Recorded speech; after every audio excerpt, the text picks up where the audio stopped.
Bonjour à tous, on va s'intéresser à quelques exercices du livre CQFD pour le calcul des espérances de variables aléatoires et éventuellement des quarts types.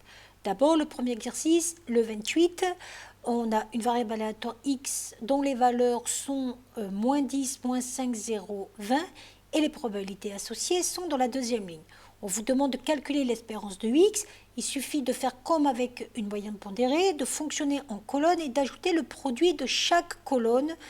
Et ça donne donc moins 10 fois 0,35, l'espérance est égale à moins 10 fois 0,35, plus moins 5 fois 0,15, plus 0 fois 0,4, plus 20 fois 0,1. Donc une espérance de moins 2,25.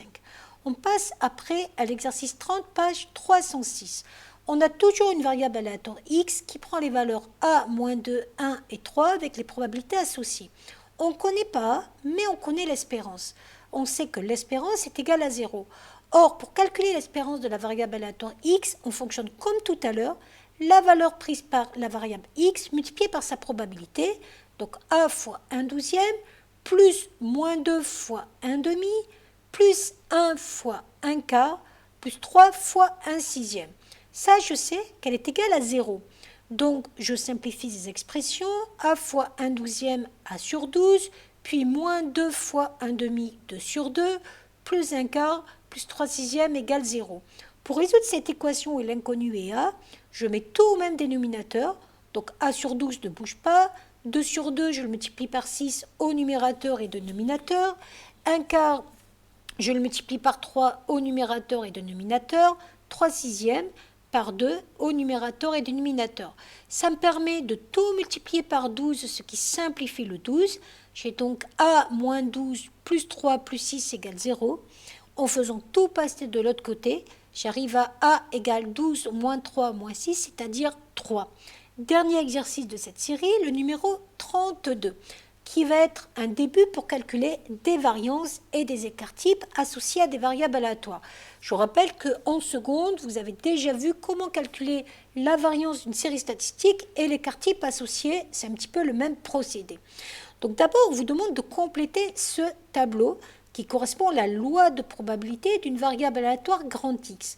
Ce qu'il faut se rappeler, c'est que la somme de toutes les probabilités dans ce tableau est égale à 1. Donc pour trouver la valeur qui manque ici, il suffit que je fasse 1 moins 0,2 plus 0,5 plus 0,05. C'est le calcul que j'ai fait ici. J'arrive à 0,25. Après, on me demande de compléter la ligne où il y a l'écart par rapport à la moyenne au carré. Je suis donc obligé d'abord de calculer la moyenne, c'est-à-dire l'espérance de cette variable aléatoire. Comment on calcule une espérance? Toujours pareil, on fonctionne en colonne. Ça fait 2 fois 0,25 plus 3,5 fois 0,2 plus 8 fois 0,5 plus 50 fois 0,05. J'arrive donc à 7,7 qui correspond à l'espérance de cette variable aléatoire.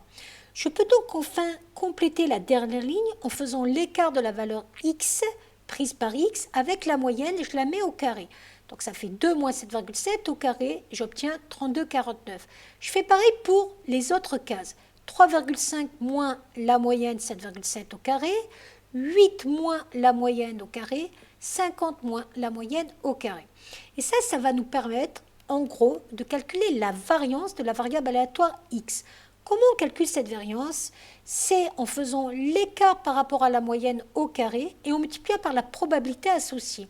Donc en gros, je prends 32,49 fois 0,25 plus 17,64 fois 0,2 plus 0,09 fois 0,5 plus 1789,29 fois 0,05. J'obtiens le calcul suivant et le résultat 101,16. Ça, c'était la variance de la variable aléatoire.